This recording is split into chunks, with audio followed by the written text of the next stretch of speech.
ধারাবাহিক ইতিহাসের বিবর্তন আমরা যদি দেখি, মুসলমানদেরকে তারা দূরে সরিয়ে হিন্দুদের প্রতিপক্ষ তারা দাঁড় করিয়েছে।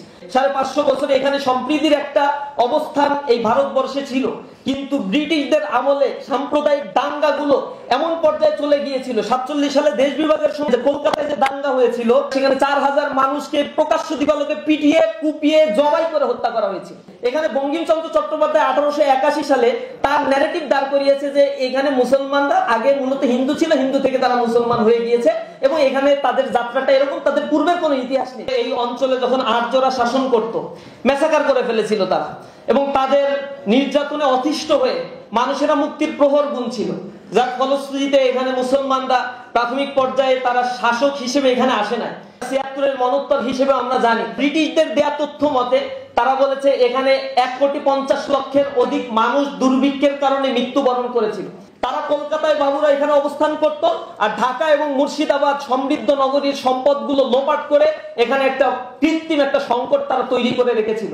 ব্রিটিশ বিরোধী আন্দোলনে এই মুসলমানরা সম্মুখে সমরে থেকে তারা নেতৃত্ব দিয়েছিল। এটা দিল্লির ইন্ডিয়ান গেট, সেখানে সংগ্রামীদের নামের একটা তালিকা রয়েছে। সেখানে তালিকায় রয়েছে 95,300 জনের নাম, তার মধ্যে প্রায় 61,945 জনের নাম রয়েছে যারা হচ্ছে মুসলমান। 71-এর মুক্তিযুদ্ধের পরে কমিউনিস্টরা চেয়েছিল একটা দেশ পাবে যেটা কমিউনিজমের অধীনস্থ থাকবে, কিন্তু তারা দেখলো যে দিল্লিপন্থী হয়ে গিয়েছে। তখন তারা সর্বহারা পার্টি গঠন করলো। তারা অস্ত্র পাবে কোথায়? তখন অস্ত্রাগার লুট করা শুরু করলো। মাদকের অভয়ারণ্যে পরিণত করা হয়েছে ক্যাম্পাসগুলোকে, কারণ মাদক এবং নারী নিয়ে যদি ক্যাম্পাসের যুব সমাজগুলো পড়ে থাকে তাহলে তাদের বিরুদ্ধে কথা বলার লোক আর তারা দেখবে না। সুতরাং তারা একচেটিয়ায় এই দেশকে যুগের পর যুগ শাসন করবে, এটা তারা মনে করে নিয়েছিল। বাংলাদেশের দুর্নীতির খাতের মধ্যে সেকেন্ড লার্জেস্ট খাত হচ্ছে এডুকেশন সিস্টেম। আমরা অ্যাফ্রেড হয়ে যাই, ভীত সন্ত্রস্ত হয়ে পড়ি। তাদের কাছ থেকে আমরা শিক্ষা অর্জন করছি। আমি ইকোনমিক্স পড়েছি, আমাকে শেখানো হয়েছে ইকোনমিক্সের মধ্যে কোনো মোরালিটি এবং ভ্যালুসের কোনো স্থান নাই। তুমি হচ্ছে প্রফিট ম্যাক্সিমাইজেশন করো আর কস্ট মিনিমাইজেশন করো। এই জন্য তুমি যা করবা, ডাম্পিং করো অথবা যে সিস্টেমই করো না কেন, অল ইজ ওয়েল। অগ্রগতি যতটুকু হয়েছে এটা দেশের জনগণের অবদান, শাসক গোষ্ঠীর অবদান আমি এখানে খুব নেহায়েত কমই দেখি। এই মানুষগুলো খাটতে শিখেছে, চেষ্টা করতে শিখেছে, বিদেশ থেকে তারা টাকা আনতে পেরেছে। এদেশে আপনারা বলবেন সবচেয়ে বড় আয়ের খাত হচ্ছে আরএমজি সেক্টর, এটা আসলে না। ইকোনমিক্স যারা পরে তারা বুঝে যে আরএমজি সেক্টর থেকে আমাদের $21 বিলিয়ন ইয়ারলি আমরা আয় করলেও যে র মেটেরিয়ালস গুলো বিদেশ থেকে আনি, এগুলো আনতেই আমার $18 বিলিয়ন আবার বিদেশেই পাচার করে দিয়ে দিতে হয় তাদেরকে। হাতে থাকে $3 বিলিয়ন, এটা দিয়ে আমাদের শ্রমিকের বেতন হয়।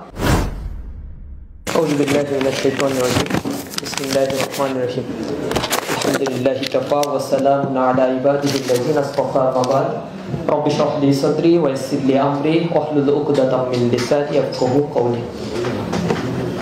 শহীদ কাফেলা প্রাণপ্রিয় সংগঠন বাংলাদেশ ইসলামী ছাত্র শিবির ঐতিহ্যবাহী ঢাকা বিশ্ববিদ্যালয়ের উদ্যোগে আয়োজিত আজকের এই 16 ডিসেম্বর বিজয় দিবসের আলোচনা সভায় উপস্থিত আছেন আজকের প্রোগ্রামের সম্মানিত অতিথিবৃন্দ, সাংবাদিক বন্ধুগণ, একান্ত প্রিয় ডেলিগেট ভাইরা, উপস্থিত অন্যান্য পেশার মানুষেরা যারা এখানে রয়েছেন, সকলকে আমার অন্তরের অন্তঃস্থল থেকে মোবারকবাদ জানাচ্ছি, ধন্যবাদ জানাচ্ছি, কৃতজ্ঞতা জ্ঞাপন করছি এবং ইসলামী অভিবাদনে জানাচ্ছি সবাইকে আসসালামু আলাইকুম ওয়া রাহমাতুল্লাহি ওয়া বারাকাতুহু। আল্লাহর কাছে লাখো কোটি শুকরিয়া, যিনি ঢাকা বিশ্ববিদ্যালয়ে দীর্ঘদিন পরে মুক্ত কণ্ঠে আমরা কথা বলতে পারছি, এদেশের নাগরিক হিসেবে মত প্রকাশ করতে পারছি। এই অধিকারটুকু 2024-এর যে জুলাই বিপ্লব হয়েছে, জুলাই অভ্যুত্থান বলি, এই অভ্যুত্থান আমাদেরকে এই অধিকারটুকু দিয়েছে। এজন্য আমি শ্রদ্ধার সাথে স্মরণ করছি এই বিপ্লবে, এই আন্দোলনে যারা জীবন দিয়েছে তাদের রুহের মাগফিরাত কামনা করছি আল্লাহ রাব্বুল আলামিনের কাছে। আল্লাহ রাব্বুল আলামিন যেন তাদের ভুল ত্রুটিকে মাফ করে দিয়ে জান্নাতের মেহমান হিসেবে কবুল করে নেন। আজকে বিশেষভাবে স্মরণ করছি 1971 সালের মুক্তিযুদ্ধে যারা জীবন দিয়েছে, আল্লাহ রাব্বুল আলামিন যেন তাদেরকেও মাফ করে দিয়ে জান্নাতের মেহমান হিসেবে কবুল করে নেন। বিশেষভাবে আমি আজকে স্মরণ করছি এই ঢাকা বিশ্ববিদ্যালয়ের মেধাবী ছাত্র, প্রাণ রসায়ন বিজ্ঞান বিভাগের শিক্ষার্থী ছিলেন শহীদ আব্দুল মালিক ভাই, যার রক্তে এই ক্যাম্পাস রঞ্জিত হয়েছে, যিনি ঢাকা বিশ্ববিদ্যালয়ে দাঁড়িয়েই নৈতিকতা সমৃদ্ধ একটি শিক্ষার পক্ষে 1969 সালে বক্তব্য রাখতে গিয়ে আগ্রাসনের শিকার হয়ে তার জীবনকে তিনি বিলীন করে দিয়েছিলেন। সেই মধ্যে মুজাহিদের কথা স্মরণ করছি। আল্লাহ রাব্বুল আলামিন শহীদ আব্দুল মালিককে যেন জান্নাতের মেহমান হিসেবে কবুল করেন। পাশাপাশি স্মরণ করছি ঢাকা বিশ্ববিদ্যালয়ের ছাত্র সংসদে যিনি নির্বাচিত জিএস ছিলেন, ঢাকা বিশ্ববিদ্যালয়ের রাষ্ট্রবিজ্ঞান বিভাগের ছাত্র, ভাষা বিজ্ঞানী, বিশিষ্ট রাষ্ট্রবিজ্ঞানী, ভাষা সৈনিক অধ্যাপক গোলাম আজমের কথা স্মরণ করছি। আমি আরো স্মরণ করছি এই বিশ্ববিদ্যালয়ে যারা ইতিহাসের সাথে জড়িত রয়েছেন, যারা বিশ্ববিদ্যালয়কে সমৃদ্ধ করেছেন, এই দেশের শিক্ষার অগ্রগতি, বৈষম্য মুক্ত একটি সমাজ গঠনের জন্য যারা জীবন দিয়েছেন, তাদের সকলের কথা স্মরণ করে আমার কথা শুরু করছি। আজকের যে আলোচনাটা এখানে টপিক নির্ধারণ করা হয়েছে, একটি আলোচনার একটা ধারাবাহিকতা, বিশেষ করে 47, 71 এবং 24 যেখানে এসে আমরা দাঁড়িয়েছি, এটা ইতিহাসের একটা নতুন বাঁক, নতুন একটা মোড় নিয়েছে, যার কারণে এই দেশের ইতিহাস সম্বন্ধে তরুণ প্রজন্ম নতুনভাবে সত্য ইতিহাসটি জানার একটি প্রয়াস পেয়েছে। এই দেশের বা এই বঙ্গপ্রদেশের জন্মটা খুব ভালো অবস্থার মধ্যে দিয়ে যায়নি, এবং এই বঙ্গপ্রদেশের সৃষ্টির পর থেকেই এই জায়গাটি নিয়ে, এই সমৃদ্ধির এই জায়গাটি নিয়ে অনেক শকুনের দৃষ্টি, লোলুপ দৃষ্টি এই জায়গায় পড়েছিল, যার ফলশ্রুতিতে এই প্রদেশ অনেকবার ভেঙেছে, অনেক রক্ত ঝরিয়েছে, সাম্প্রদায়িক দাঙ্গার মুখোমুখি হয়ে অনেক বনি আদমকে নির্বিচারে তাদের জীবনকে বিলীন করে দিতে হয়েছে স্বাধিকার আন্দোলনের জন্য এবং তাদের সার্বভৌমত্বের এই আন্দোলন অধিকারকে ফেরত পাওয়ার জন্য। আমি বিশেষভাবে ইতিহাসের সেই বাঁকগুলো আপনাদের স্মরণ করিয়ে দিতে চাই।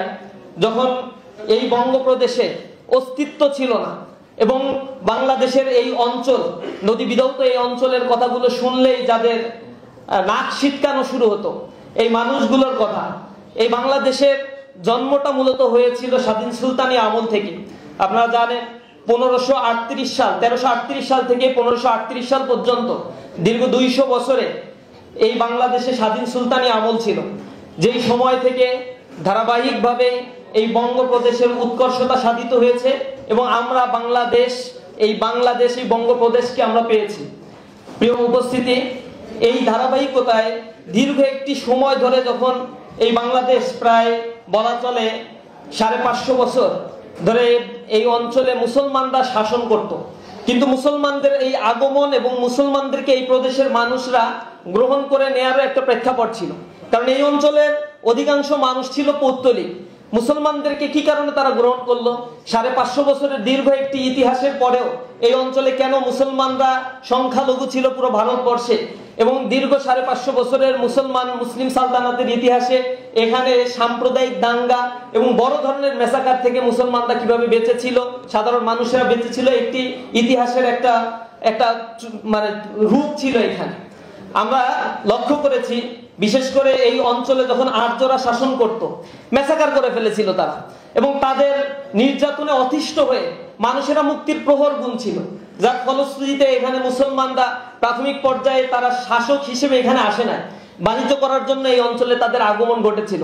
এবং বাণিজ্য করার জন্য এখানে এই মুন্সিগঞ্জে বাবা আদম শহীদে এসেছিল, সেটা 1204 সালে যখন এখানে ইখতিয়ার উদ্দিন মোহাম্মদ বিন বখতিয়ার খলজি এসেছিলেন, তারও 100 বছর আগে বা 50 বছর আগের ঘটনা, যেখানে তারা এসেছিল বাণিজ্য নিয়ে এবং মানুষকে শান্তি দেওয়ার জন্য। যারা এই অঞ্চলে এসেছিল মানুষেরা তাদেরকে গ্রহণ করে নিয়েছিল সাদরে। সুতরাং আমরা এখানে দেখেছিলাম, এরপরে যখন মুসলমানদের জন্য এই অঞ্চলে মুসলমানেরা স্বাধীনতার ডাক দিয়েছিল, বৌদ্ধ হিন্দু থেকে শুরু করে নির্বিশেষে সকল মানুষেরা তাদের আহ্বানে তারা সাড়া দিয়েছিল। 47-এ এরপরে মুসলমানদের দীর্ঘ সময়ের একটি যাত্রা এখানে ছিল।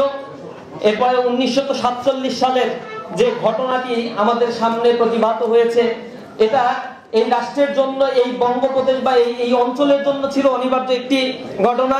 বিশেষ করে আপনারা লক্ষ্য করেছেন পলাশির যুদ্ধের মধ্য দিয়ে যে বাংলা, বিহার, উড়িষ্যার যে স্বাধীন অঞ্চলের সূর্য অস্তমিত হয়েছিল, এর ঘটনাটা কেন এই সময়টা মুসলমানরা এই যে 200 বছরের ব্রিটিশ শাসনের যে ইতিহাস, 190 বছরের ইতিহাস, কলুষিত একটা ইতিহাস ছিল, এবং এখানে একটা বড় ধরনের দুর্ভিক্ষ হয়েছিল।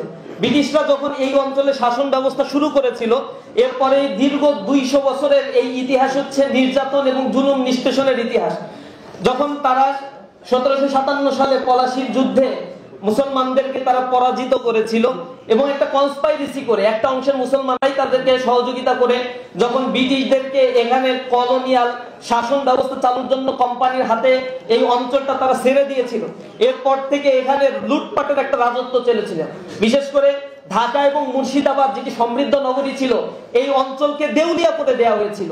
এই অঞ্চলে যে পরিমাণে লুটতরাজ চালানো হয়েছিল তা অবর্ণনীয়। সেখানে একটা দুর্ভিক্ষ তৈরি হয়েছিল অল্প কয়েক বছরের ব্যবধানে। সেটা 1770 সালের ঘটনা, যেটা 76-এর মনোত্তর হিসেবে আমরা জানি। মানে তাদের ব্রিটিশদের দেয়া তথ্য মতে তারা বলেছে এখানে 1,50,00,000 অধিক মানুষ দুর্ভিক্ষের কারণে মৃত্যুবরণ করেছিল।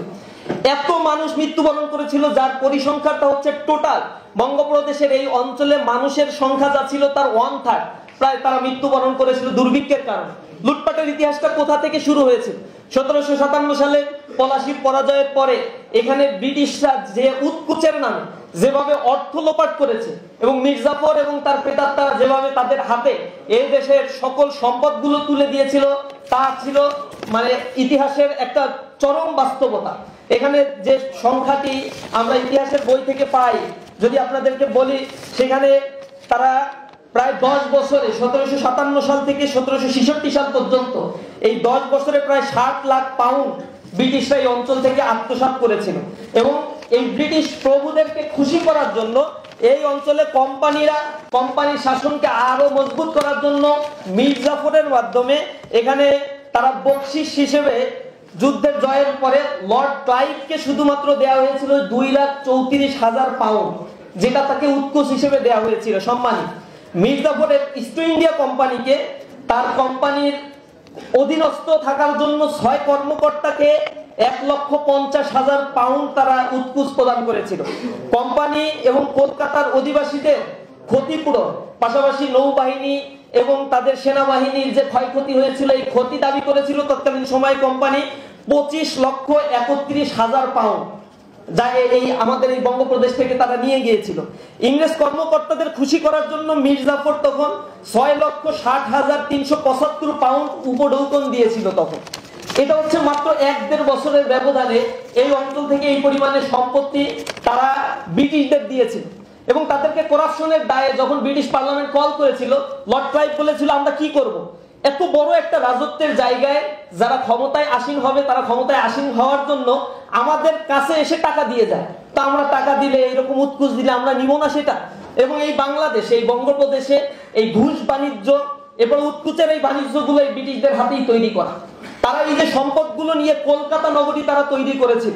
ব্রিটিশদের একেবারে সমৃদ্ধের নগরী ছিল কলকাতা, যা পরবর্তীতে আমরা দেখেছি এই কলকাতার নদী বন্দরকে সমৃদ্ধ করার জন্য বাংলাদেশের আন্তর্জাতিক নদীর পানির যে হিস্সা আমরা এটা থেকে বঞ্চিত করে সেখানে বাঁধ নির্মাণ করা হয়েছে এবং বাংলাদেশ একেবারে শুষ্ক অবস্থা বিরাজ করছে, যার হিস্সাগুলো এখনো পর্যন্ত আমরা বুঝে পাইনি। তারা কলকাতায় বাবুরা এখানে অবস্থান করত, আর ঢাকা এবং মুর্শিদাবাদ সমৃদ্ধ নগরীর সম্পদগুলো লোপাট করে এখানে একটা কৃত্রিম একটা সংকট তারা তৈরি করে রেখেছিল, যার অনিবার্য বাস্তবতা হচ্ছে দুর্ভিক্ষ। 1769 সালে তারা এখান থেকে যত সম্পত্তি উৎপাদিত হয়েছিল, যত ফসল উৎপাদিত হয়েছিল, এই ফসলগুলো তারা নিয়ে চলে গিয়েছিল, আবার সব টাকা দিয়ে কিনে নিয়েছিল। আবার 1 বছর পরে কৃষকদের কাছে কয়েক গুণ বেশি দামে এই সম্পত্তি এই ফসলগুলোই তারা বিক্রি করত। কৃষকদেরকে ব্রিটিশ আমলের হিসেবে দেখা গিয়েছে ব্রিটিশ শাসনের আমলে বাৎসরিক একজন কৃষকের আয় ছিল 32 থেকে 40 টাকার মতো, 40 পাউন্ড। এটার পরে তারা যে কর দিত, এই করের পরে তাদের কাছে থাকতো 13 থেকে 18 টাকার মতো। এই 13 থেকে 18 টাকা দিয়ে তাদের 1 বছর পরিচালনা করতে হতো। এটা ছিল কৃষকদের অবস্থা। অর্ধাহারে অনাহারে তারা জীবন পরিচালনা করত, যার ফলশ্রুতিতে এখানে যখন দুর্ভিক্ষ হচ্ছে তখনও কলকাতায় বসে এই সকল মানুষেরা তারা তাদের জীবন উপভোগ করে চলছে। এই দুর্ভিক্ষের পরবর্তীতে এখানে তো মুসলমানেরা তখন যখন বুঝতে পারলো ব্রিটিশরা আমাদের কাছে এসেছে শুধু শোষণ এবং বঞ্চনার জন্য, এবং এর সূত্রপাত তারা কিন্তু আজকে করে না, এই যে 1757 সালে করে না। এই অঞ্চলে বাণিজ্য করতে তারা যখন পারমিশন পেয়েছিল, জানেন 17শ শতাব্দীর শুরুতে অর্থাৎ 1600 সালের পর থেকে এখানে এখানে ডাচরা এসেছিল, ওলন্দাজরা এসেছিল, ফ্রান্সের লোকজন এখানে বাণিজ্য করতে এসেছিল। এরপরে সর্বশেষ এখানে 1634 সালে সেখানে তাদেরকে ব্রিটিশ কোম্পানিকে এখানে বাণিজ্য করার পারমিশন দেওয়া হয়েছিল। পারমিশন পাওয়ার পরে কাশিমনগরে আর কলকাতাতে তারা এসে স্থানীয় যে সকল মানুষদেরকে নিয়োগ করেছিল তারা সবাই ছিল স্থানীয় হিন্দু, এবং এই হিন্দুদেরকে এখানে নিয়ে এসে স্পষ্টভাবে একটা রেখা তারা টেনে দিয়েছিল যে হিন্দুদেরকে এখানে কাজে লাগাবো, এবং যেখানে মুসলমানরা এখানে পাওয়ারে রয়েছে এদের মধ্যে একটা বিভাজন তৈরি করার রেখা তারা টেনেছিল। এবং তারা ধারাবাহিক ইতিহাসের বিবর্তন আমরা যদি দেখি, মুসলমানদেরকে তারা দূরে সরিয়ে হিন্দুদের প্রতিপক্ষ তারা দাঁড় করিয়েছে। আমি বলেছি আগে 550 বছরে এখানে সম্প্রীতির একটা অবস্থান এই ভারতবর্ষে ছিল, কিন্তু ব্রিটিশদের আমলে সাম্প্রদায়িক দাঙ্গাগুলো এমন পর্যায়ে চলে গিয়েছিল। 47 সালে দেশ বিভাগের সময় যে সাম্প্রদায়িক দাঙ্গা হয়েছিল, সেই দাঙ্গায় আপনারা জানেন যে কলকাতায় যে দাঙ্গা হয়েছিল, কলকাতা রায়ট, সেখানে 4000 মানুষকে প্রকাশ্য দিবালোকে পিটিয়ে কুপিয়ে জবাই করে হত্যা করা হয়েছিল। নোয়াখালী রায়ট হয়েছিল। এখানে সাম্প্রদায়িক দাঙ্গা ধারাবাহিকভাবে 4-5 বছর ধরে এমন ভাবে হয়েছে, ইভেন 47 দেশ বিভাগের সময় এখানে এমন পরিস্থিতি সৃষ্টি হয়েছিল যে মানুষেরা তারা ট্রানজেকশন করে মাইগ্রেট হয়ে এক জায়গা থেকে আরেক জায়গায় চলে যাচ্ছে, এরকম যাওয়ার সময় লাশের বহর রাস্তায় পড়েছিল। এটা আমাদের এই বঙ্গপ্রদেশের বিনির্মাণের ইতিহাস। এবং 47 যে অনিবার্য বিভাগ যখন এই দেশ হবে, তার পূর্ববর্তী সময়ে এই অঞ্চল নিয়ে একটা কনস্পাইরেসি করা হয়েছে। এই বিভাগটা কখনোই চায়নি এই যে যারা কংগ্রেসের নেতা ছিল বা হিন্দুদের নেতা ছিল যারা এখানে। তো 1905 সালে যখন আপনারা জানেন বঙ্গভঙ্গ করা হয়েছিল, তখন তারা একটা স্লোগান দিয়েছিল বন্দে মাতারাম। তারা বলেছিল যে বাংলা ভাগ করা যাবে না, এবং ব্রিটিশদের বিরুদ্ধে চরম আন্দোলন তারা শুরু করেছে। যদিও বিভাগের পরে এই অঞ্চলের মুসলমানেরা অনেক উন্নতি এখানে হয়েছিল, কিন্তু তারা ব্রিটিশরা হিন্দুদের খুশি করার জন্য তারা মাত্র অল্প কয়েকদিনে 6 বছরের ব্যবধানে 1911 সালে এই বঙ্গভঙ্গ রদ করতে বাধ্য হয়। এবং বাধ্য হওয়ার পরে তখন রবীন্দ্রনাথ খুশি হয়েছিল, হিন্দু নেতারা খুশি হয়েছিল, যার ফলে রবীন্দ্রনাথ স্বাগত জানিয়ে ব্রিটিশদের জন্য একটা গান রচনা করেছিল, যেটা ভারতের জাতীয় সঙ্গীত। এই সঙ্গীতটা এখনো পর্যন্ত জাতীয় সঙ্গীত হিসেবেই তাদের আছে। এটা হিন্দুদের এই ব্রিটিশ তোষণ নীতির একটা নজির হিসেবে এখনো পর্যন্ত এটা প্রকাশ্য রয়ে গিয়েছে। ধারাবাহিকভাবে 47 দেশ বিভাগের সময়ও তৎকালীন সময়ে বল্লভভাই প্যাটেল, এরপরে গান্ধী সাহেব, এরপর জওহরলাল নেহরু, তারা স্ট্রিক্টলি এখানে স্পষ্ট বক্তব্য দিয়েছিল যে দিল্লির অধীনে ভারতীয় জাতীয়তাবাদের ভিত্তিতে বঙ্গভঙ্গ আবার করা হলে এটা আমরা মেনে নিব এবং করা হোক। এ ব্যাপারে তারা ছিল অনমনীয়। দিল্লির অধীনস্থ হবে ভারতীয় জাতীয়তাবাদের ভিত্তিতে তারা বঙ্গভঙ্গ চেয়েছিল, 47 ঘটনা। এরপরে মুসলমানরা তখন চেয়েছিল যে না, আমরা দিল্লির অধীনে না, স্বাধীন একটা বঙ্গ প্রদেশ চাই। সুতরাং বঙ্গভঙ্গের যে সীমানাটুকু আমাদের রয়েছে, এই সীমানাটুকু আসাম দাও, ত্রিপুরা দাও, এটা দিয়ে বঙ্গভঙ্গের এই সীমানাটা দিয়ে আমাদের স্বাধীনতা তোমরা দিয়ে দাও, তাহলে আমরা পাকিস্তানের সাথে আর যাওয়ার দরকার নেই। কিন্তু এটা কংগ্রেসের নেতারা কখনোই চায় নাই, যার ফলশ্রুতিতে তারা মুসলমানরা একসাথে হতে চেয়েছিল। এখানে একটা বড় ট্রিক এখানে বাঙালি জাতীয়তাবাদের কথা বলা হয়, তো বাঙালি তো ত্রিপুরায় আছে, আসামেও আছে, পশ্চিমবঙ্গেও আছে। তাহলে ওই পশ্চিমবঙ্গের বাঙালিদেরকে যদি বলা হয় তোমরা বাংলাদেশের ভিতরে আসো, ত্রিপুরার তোমরা বাংলাদেশে আসো, আসামের তোমরা বাংলাদেশে আসো, একটা বাংলাদেশ আমরা গঠন করি, কিন্তু তাতে তারা রাজি না।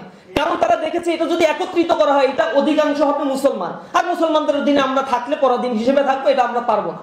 কিন্তু মুসলমানদের আবার ইনভাইট করা হচ্ছে যে তোমরা এটা চাও কেন, একসাথে হও, ভারত একসাথে থাকুক। অথচ এইখানে 200 বছরের ইতিহাস দেখা গিয়েছে, যেখানে ভারত শাসন আইন 1935 সালে করা হয়েছিল, যার অধীনে 1937 সালে যেখানে নির্বাচন করে এখানে যে মেসাকার তৈরি করা হয়েছিল, যে একটা স্পষ্ট একটা সীমারেখা তৈরি করা হয়েছিল মুসলমান এবং হিন্দুদের মধ্যে একটা বিবাদ রেখা, যা অধিকাংশ মুসলমানরাই তখন চায় নাই। ব্রিটিশ বিরোধী আন্দোলনে এই মুসলমানরা সম্মুখে সমরে থেকে তারা নেতৃত্ব দিয়েছিল, এবং অধিকাংশ ক্ষেত্রে মুসলমানদের নিহতের সংখ্যা অনেক বেশি। আপনারা জানেন যে দিল্লির যে গেট রয়েছে, সেখানে স্বাধীনতা আন্দোলনে যারা নেতৃত্ব দিয়েছে, যেটা দিল্লির ইন্ডিয়ান গেট, সেখানে সংগ্রামীদের নামের একটা তালিকা রয়েছে। সেখানে তালিকায় রয়েছে 95,300 জনের নাম, তার মধ্যে প্রায় 61,945 জনের নাম রয়েছে যারা মুসলমান। সুতরাং ব্রিটিশ বিরোধী দীর্ঘ সময়ের সংগ্রামের আন্দোলনের ইতিহাসে মুসলমানরা অগ্রণী ভূমিকা পালন করেছিল, যার আন্দোলনের রেখা এই বঙ্গপ্রদেশ থেকে তারা ধারাবাহিকভাবে চালিয়ে গিয়েছে। এখানে কতগুলো আন্দোলন তারা করেছে আপনারা জানেন। 1763 থেকে 1800 সাল পর্যন্ত মজনু শাহের নেতৃত্বে ফকির সন্ন্যাসী বিদ্রোহ ব্রিটিশদের বিরুদ্ধে তারা দাঁড়িয়েছিল এবং এখানে 1000 জনের একটা বাহিনী নিয়ে তারা কাজ শুরু করলেও ধারাবাহিকভাবে 40 বছরের ব্যবধানে তাদের সংখ্যা প্রায় 50,000-এর অধিক উত্তীর্ণ হয়েছিল। আর 1767 থেকে 68 সালে এখানে ত্রিপুরায় শমশের গাজীর নেতৃত্বে বিদ্রোহ হয়েছিল। 69 সালে আবু তোরাবের বিদ্রোহ হয়েছিল। 1975 সালে ফকির ফরম শাহের নেতৃত্বে মোমেন শাহীতে গণজাগরণ সৃষ্টি হয়েছিল এবং ধারাবাহিকভাবে বলতে গেলে অনেক সময় লাগবে। এখানে একটা বই আমি পড়ছিলাম যেখানে ব্রিটিশ বিরোধী আন্দোলনে মুসলমানদের কন্ট্রিবিউশনটা কেমন এটা নিভিয়ে দেওয়া হয়েছে এবং এখানে মুসলমানদেরকে ইনহিউমিলেট করা হয়েছে। এখানে বঙ্কিমচন্দ্র চট্টোপাধ্যায় 1881 সালে তার ন্যারেটিভ দাঁড় করিয়েছে যে এখানে মুসলমানরা আগে মূলত হিন্দু ছিল, হিন্দু থেকে তারা মুসলমান হয়ে গিয়েছে এবং এখানে তাদের যাত্রাটা এরকম, তাদের পূর্বের কোনো ইতিহাস নেই। অথচ এই বঙ্গপ্রদেশের লড়াই সংগ্রামের দীর্ঘ সময়ের একটা ইতিহাস হচ্ছে মুসলমানদের ইতিহাস, এটাকে পাশ কাটানো হয়েছে। এখানে ব্রিটিশ ভারতের অধীনে মুসলমান সংগ্রামীদের ইতিহাস নিয়ে অসংখ্য বই, নালন্দা পাবলিকেশন থেকে প্রকাশিত কয়েকটা বই আমি দেখেছি, যেখানে পড়লে আপনারা বুঝবেন কি পরিমাণে লড়াই সংগ্রামে মুসলমানেরা তাদের জীবনকে এখানে বিলীন করে দিয়েছিল। সুতরাং এই দেশটা 47 সালে যখন ধর্মের ভিত্তিতে এবং তাদের অধিকার ফিরত পাওয়ার জন্য দুইটা ভাগে বিভক্ত হয়ে গেল, এরপরেই শুরু হলো এইখানে দিল্লির মাথা চাড়া দেয়া। কারণ 1000 কিলোমিটার দূর থেকে পাকিস্তান এখানে শাসন করতে পারবে না। আবার পাকিস্তান শাসক গোষ্ঠীর একটা চরম দুর্বলতা ছিল, তারা নেতৃত্বের দিক থেকে আমার ভাষায় আমি বলবো অথর্ব টাইপেরই ছিল। এই মানুষগুলো 9 বছরের ব্যবধানে তাদের কোনো একটা কনস্টিটিউশন দাঁড় করাতে পারে না। জিন্নাহ সাহেবের 1 বছরের মৃত্যুর পরবর্তী সময়ে নিজেদের মধ্যে একটা সমন্বিত শাসন ব্যবস্থা প্রণয়নের যে দক্ষতা থাকা দরকার ছিল, পাকিস্তানের এখানে ঘাটতি ছিল, দুর্বলতা ছিল, যার অনিবার্য পরিণতি হচ্ছে বাংলাদেশের মতো একটা দেশের জন্ম হয়েছে। এবং বাংলাদেশ যে এই ভৌগোলিক সীমারেখায় যেখানে রয়েছে, যা 3 দিক থেকে ভারত বেষ্টিত রয়েছে, একদিক থেকে মিয়ানমার বা হচ্ছে আমাদের বঙ্গোপসাগর, সুতরাং এই ছোট্ট ভূখণ্ডটাতে বাংলাদেশ পাকিস্তানের সাথে থাকবে না, এটা তো স্বাভাবিক বিষয়। এবং আমি কোনো একটা জায়গায় পড়েছিলাম যে পাকিস্তান যখন বাংলাদেশকে নাকি নিতেও চায়নি এবং বলেছিল এটা আসলে বাস্তবসম্মত একটা ডিস্ট্রিবিউশন না, কিন্তু তখন অধিকাংশ বাংলাদেশের মানুষেরা চেয়েছিল আমরা পাকিস্তানের সাথে থাকবো, ভারতের সাথে থাকবো না। কারণ এখানে এত বৈষম্য এবং এত হত্যাযজ্ঞের ঘটনাগুলো এখানে ঘটেছিল, মুসলমানদের অন্তরগুলো তখন বিষে উঠেছিল। তারা এইভাবে চেয়েছিল যে মুসলমানরা তাদের ধর্ম, তাদের তাহজিব তামাদ্দুন, ঈমান, আকীদা নিয়ে স্বতন্ত্রভাবে বেঁচে থাকতে চায়। কিন্তু 23 বছরের ব্যবধানে এখানে দীর্ঘ সময়ের একটা কনস্পাইরেসি হয়েছে, যার ফলশ্রুতিতে 1971 সালে এসে আমাদেরকে আবার অস্ত্র নিতে হয়েছে, আবার স্বাধীনতার যুদ্ধ করতে হয়েছে। মানুষ মুক্তি পেয়েছে ঠিকই, কিন্তু মাত্র কয়েকদিনের পরিতৃপ্তির ঢেকুর গোনা ছাড়া আর কিছুই ছিল না। 71-এর মুক্তিযুদ্ধের পরে স্বাভাবিকভাবেই সেখানে আর একটা উত্থান হয়েছিল কমিউনিজমের। কমিউনিস্টরা চেয়েছিল যে তারা হয়তো মস্কোপন্থী বা পিকিংপন্থী একটা দেশ পাবে যেটা কমিউনিজমের অধীনস্থ থাকবে, কিন্তু তারা দেখলো যে দিল্লিপন্থী হয়ে গিয়েছে। তখন তারা সর্বহারা পার্টি গঠন করলো। এই পার্টিটা গঠন করে তারা অস্ত্র পাবে কোথায়? তখন অস্ত্রাগার লুট করা শুরু করলো। লাল সন্ত্রাস নামে বই আছে, লাল রাজনীতি আব্দুর রহিম সাহেবের, আব্দুর রহমানের লেখা এক বই আছে, আরো এই সন্ত্রাসের ইতিহাস নিয়ে দীর্ঘ একটা বই খাতা আপনারা দেখতে পাবেন। তারা গুপ্ত রাজনীতির পথ বেছে নিল এবং অস্ত্রাগার লুট করলো। দেশকে অস্থিতিশীল করার জন্য চরম আকারে তারা হামলা, মামলা, হত্যাযজ্ঞ, খুন খারাপি এগুলো শুরু করলো। এর ফলশ্রুতিতে শেখ মুজিব বাধ্য হয়ে এই দেশে আবার তিনি প্যারালালি একটা বাহিনী গঠন করলেন এবং তাদেরকে শায়েস্তা করার জন্য রক্ষী বাহিনী গঠন করতে হলো এবং দেশকে বাকশালের দিকে নিয়ে যাওয়ার জন্য তাদের ভূমিকা আমি বলবো অনস্বীকার্য ছিল। এবং এই দেশের মানুষের মধ্যে একটা আতঙ্কের সংস্কৃতি তারা তৈরি করেছিল, যার ফলশ্রুতিতে 72-এর বাকশাল। কিন্তু বাকশাল তো মানুষ, বাকশালের জন্য কয়েকদিন আগে হাজার হাজার মানুষ জীবন দেয়। মানুষেরা তখন আবার গড়তে উঠেছিল, কথা বলতে চাইতো, স্বাধীনতা চাইতো, দেয়া হলো না। এরপরেই তো বিচ্ছিন্নতা কিছু ঘটনা, 75-এর অনিবার্য একটা ঘটনা ঘটলো। পরপর আরো নভেম্বরে দুইটা আরো সেনা অভ্যুত্থানের ঘটনাগুলো ঘটলো। সেনা অভ্যুত্থান পরবর্তী স্টেবল হতে পারলো না, সেখানে আর একটা কনস্পাইরেসি করে দীর্ঘ 10-12 বছরের আমরা একটা সেনা শাসন সেখানে দেখলাম। এই সেনা শাসনের আমলে ইউনিভার্সিটিগুলো, হলগুলো ছিল অরক্ষিত, বিশ্ববিদ্যালয়গুলোকে কুপিয়ে কুপিয়ে তারা হত্যা করেছে মানুষদেরকে, মানে সন্ত্রাসের অভয়ারণ্যে পরিণত হয়েছিল সেখানে। এরপরে মানুষের আবার স্বৈরাচারের বিরুদ্ধে নামলো। স্বৈরাচারের যখন পতন হলো তখন মানুষ বুঝেছিল যে একটু মনে হয় প্রশান্তি আমরা পেলাম, কিন্তু প্রশান্তির ঢেকুর সাময়িক সময়ে গিললেও তাদের কপালে যা হওয়ার তাই হয়েছে। আবার তাদের সামনে এমনও শাসন ব্যবস্থা এসেছে যেখানে করাপশন, যেখানে নেপোটিজম, যেখানে ম্যালপ্র্যাকটিস অফ পাওয়ার, যেখানে সবকিছু এমন অবাধে ব্যবহার করা হচ্ছিল রাষ্ট্রীয় ক্ষমতার মাধ্যমে যে জিনিসগুলো মানুষের আসলে চাই। সেখানে সংবিধানের কোনো তোয়াক্কা না করে এখানে বলা হচ্ছে বিচার ব্যবস্থা স্বাধীন, এখানে বলা হচ্ছে বিচার ব্যবস্থা থেকে নির্বাহী বিভাগকে স্বাধীন করা হয়েছে। সব স্বাধীনতা মুখে মুখে ক্ষমতার কেন্দ্রবিন্দু এক প্রধানমন্ত্রীর হাতেই চলে গেল। সে যা বলে, যেভাবে বলে সেভাবেই নিয়োগ হচ্ছে। এভাবে যখন এই দেশের গণতন্ত্র, তথাকথিত সকল গণতন্ত্র চলছে, মানুষেরা তখন এ থেকে নিস্তার পাওয়ার জন্য চেষ্টা করছিল। আসছে আবার সেনা শাসন, 6 থেকে 8 সাল পর্যন্ত চললো। ইলেকশন ইঞ্জিনিয়ারিং বলা হয় এটা, এর মাধ্যমে আওয়ামী লীগ ক্ষমতায় আসলো। তারা তো একচেটিয়া ক্ষমতার ম্যান্ডেট পেয়ে গিয়ে নিজেদেরকে মনে করেছে এই দেশের ভূখণ্ডের আদি নিবাসী, চেতনার ধ্বজাধারী, চেতনাকে বিক্রি করে চেতনার ফেরিওয়ালা হয়ে দীর্ঘ সময় ধরে বাকশালের মতো একটা জিনিস তারা কায়েম করলো। আবার এটা নব্য ফ্যাসিবাদ। মানুষের কথা বলার স্বাধীনতা ছিল না, মানুষের সম্পদ একেবারে কুক্ষিগত করে ফেলেছে। ৭৬,০০০ কোটি টাকা এই দেশের একটা ব্যাংক থেকে লুটপাট করা হচ্ছে। আশ্চর্য বিষয়, $234 বিলিয়ন এখান থেকে শ্বেতপত্রের হিসেব। As a student of economics, শ্বেতপত্রের হিসেবের বাইরেও অনেক হিসেব আছে। এই হিসেব কিতাবগুলো ক্যালকুলেশন করলে এটা 300-350 বিলিয়ন ডলার ছাড়িয়ে যাবে। এত টাকা আমাদের এই দেশ থেকে লুটপাট করছে মাত্র 15 বছরের ব্যবধান। এই দেশের মাথাপিছু আয় এখনো $3,000, এটা শুভঙ্করের ফাঁকি। গিনি কোএফিসিয়েন্টের হিসাব করলে এখানে আমাদের মাথাপিছু আয়ের মধ্যে ডিসপারশনটা, ইনকাম লেভেলে ডিসপারশন অনেক বেশি। আমরা ডেমোগ্রাফিক ডিভিডেন্ড পালন করছি 2006 থেকে 2030 সাল পর্যন্ত। যুব শ্রেণীর সংখ্যা বাংলাদেশে এখন বেশি, আর কিছুদিনের ব্যবধানে অর্থাৎ 2030 সালে এই দেশে 70% থাকবে কর্মক্ষম মানুষ এবং যুবক শ্রেণী, অথচ তাদের ট্রেইন আপের ব্যবস্থা করা হয়নি। ডায়াসপোরাদের মধ্যে অভিজ্ঞতার অভাব, তারা হচ্ছে গাড়ি মোছার জন্য বিদেশে যাচ্ছে। তাদেরকে ইঞ্জিনিয়ার বানানো হচ্ছে না, দক্ষ বানানো হচ্ছে না, কারিগরি শিক্ষায় শিক্ষিত করা হচ্ছে না। কালচারাল হিজিমনি দিয়ে এদেশের মধ্যে সুস্পষ্ট দুইটা ফ্র্যাগমেন্টেশন, ডিফারেন্সিয়েশন তৈরি করে রাখা হয়েছে। এদেশের মানুষের মধ্যে ইতিহাস বিকৃত করে একটা নোংরা ইতিহাসে একটা প্রচলন চালু করা হয়েছে। মাদকের অভয়ারণ্যে পরিণত করা হয়েছে ক্যাম্পাসগুলোকে।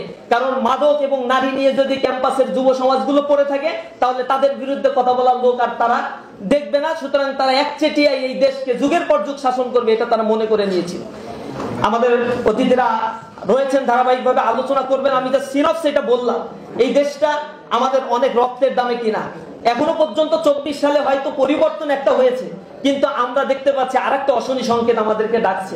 আবার অনিবার্য বিপ্লবের জন্য হয়তো আমাদেরকে দাঁড়িয়ে যেতে হতে পারে, কারণ সেই হাত বদল হয়েছে।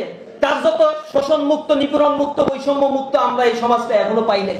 এটা পাওয়ার জন্য যে জিনিসটা প্রয়োজন ছিল, ইয়াং জেনারেশনের মধ্যে মোরালিটি ডেভেলপ করা। আমরা দেখেছি মোরালিটি যেখান থেকে ডেভেলপ হয়, ইউনিভার্সিটিগুলোতে শিক্ষা খাতে সবচেয়ে বেশি করাপশন। যেখান থেকে মানুষ মোরালিটি শিখবে সেই শিক্ষা ক্ষেত্রকে আমরা যখন দেখি, সিপিডির নিউজ দেয়, তারা বার্ষিক একটা প্রতিবেদনে বলে, ট্রান্সপারেন্সি ইন্টারন্যাশনাল বাংলাদেশ বলে, বাংলাদেশের দুর্নীতির খাতের মধ্যে সেকেন্ড লার্জেস্ট খাত হচ্ছে এডুকেশন সিস্টেম। আমরা অ্যাফ্রেড হয়ে যাই, ভীত সন্ত্রস্ত হয়ে পড়ি। এই দেশে কাদের হাতে আমরা নিরাপদ, কাদের কাছ থেকে আমরা শিক্ষা অর্জন করছি? আমি ইকোনমিক্স পড়েছি, আমাকে শেখানো হয়েছে ইকোনমিক্স এর মধ্যে কোনো মোরালিটি এবং ভ্যালুস এর কোনো স্থান নাই। তুমি হচ্ছে প্রফিট ম্যাক্সিমাইজেশন করো আর কস্ট মিনিমাইজেশন করো। এই জন্য তুমি যা করবা, ডাম্পিং করো অথবা যে সিস্টেমই করো না কেন, অল ইজ ওয়েল। এটা পুঁজিবাদী সমাজ ব্যবস্থার একটা লুফলস, যে সমাজ ব্যবস্থায় মাত্র ব্যানবেজের তথ্য বলে 30% মানুষের কাছেই নাকি এ দেশের অধিকাংশ 90-92% সম্পদ জিম্মি হয়ে থাকে। এটা আশ্চর্যজনক বিষয়। এখানে ইয়াংদের মধ্যে সম্পদের ডিসেন্ট্রালাইজেশন নাই, এখানে ডেভেলপমেন্ট হচ্ছে না। আমাদের দেশের জনসংখ্যাকে কাজে না লাগিয়ে লেবার ইকোনমি থেকে শিফটিং করে আস্তে ক্যাপিটাল ইকোনমির দিকে চলে যাচ্ছে। কত মানুষ যে বেকার হবে তার কোনো হদিস নাই। অথচ এই বিষয়গুলো নিয়ে চিন্তা করে এখানে আমাদের কর্মসংস্থান সৃষ্টি করা এটা খুবই দরকার ছিল। স্বাধীনতার বিজয়ের এই যে দীর্ঘ সময় পথ পরিক্রমায় আমরা শুধু হতাশার কথাগুলোও বলি। অগ্রগতি যতটুকু হয়েছে এটা দেশের জনগণের অবদান, শাসক গোষ্ঠীর অবদান আমি এখানে খুব নেহায়েত কমই দেখি। এই মানুষগুলো খাটতে শিখেছে, চেষ্টা করতে শিখেছে, বিদেশ থেকে তারা টাকা আনতে পেরেছে। এদেশে আপনারা বলবেন সবচেয়ে বড় আয়ের খাত হচ্ছে আরএমজি সেক্টর, এটা আসলে না। ইকোনমিক্স যাওয়ার পরে তারা বুঝে যে আরএমজি সেক্টর থেকে আমাদের $21 বিলিয়ন ইয়ারলি আমরা আয় করলেও এখানে হচ্ছে ক্যাপিটাল গুলো, অর্থাৎ আমি যে র মেটেরিয়ালস গুলো বিদেশ থেকে আনি, আমি যে হচ্ছে জিনিসগুলো মেশিনারি গুলো আনি, এগুলো আনতেই আমার $18 বিলিয়ন আবার বিদেশেই পাচার করে দিয়ে দিতে হয় তাদেরকে। হাতে থাকে $3 বিলিয়ন, এটা দিয়ে আমাদের শ্রমিকের বেতন হয়। অথচ ডায়াসপোরারা বিদেশ থেকে যে টাকাগুলো আমাদের পাঠায়, ফরমাল চ্যানেলে $22 বিলিয়ন, ইনফরমাল চ্যানেলে এটা আসে আরো $20 বিলিয়ন, টোটালি 44-40 বিলিয়ন ডলারের উপরে আমাদের দেশে যে টাকাটা রেমিটেন্স হিসেবে আসছে, এটাই হচ্ছে এদেশের প্রকৃত আয়ের সোর্স। এবং এইটাই হবে, ভারত তার রেমিটেন্স দিয়ে আয় করছে, পার্শ্ববর্তী অনেক দেশগুলো আন্ডার ডেভেলপিং কান্ট্রিগুলো এগুলোকে এমফাসাইজ দিচ্ছে। এই দেশে যদি কর্মসংস্থান সৃষ্টি করতে না পারো, তাহলে যেখানে কর্মসংস্থান সৃষ্টি আছে সেখানের ব্যাপারে আমাদেরকে আরো বেশি স্কিল করে গড়ে তোলো। আমরা আরো সুদৃষ্টি কামনা করি। আমরা ট্যাক্সের যে টাকাগুলো দিচ্ছি এটার প্রপার ইউটিলাইজেশন চাই। এটা দিয়ে দুর্নীতিবাজ আর কোন শাসক এদেশে গড়ে উঠুক, এটা আমরা চাই না। আমাদের বিজয়ের চেতনাগুলো, আমাদের এই 71 পরবর্তী 24 যেটা সংগঠিত হয়েছে, এটা অনিবার্য বাস্তবতা, এটা ছিল আমাদের রক্তের সাথে। এই বিপ্লবের কথাগুলো মিশে আছে। সুতরাং বিপ্লবীদের কাছে আগামীর বাংলাদেশ বিনির্মাণের স্বপ্ন নিয়ে আমরা আহ্বান জানাতে চাই, উদাত্ত আহ্বান জানাতে চাই। আমরা নিজেদেরকে সৎ রাখবো, সততার সাথে এই বাংলাদেশকে গড়ে তুলে বিশ্ব মানচিত্রে আমরা দেখিয়ে দিব আমরা পারি ইনশাআল্লাহ। আল্লাহ রাব্বুল আলামিন আমাদেরকে কবুল করুন। আসসালামু আলাইকুম ওয়া রাহমাতুল্লাহি ওয়া বারাকাতুহু।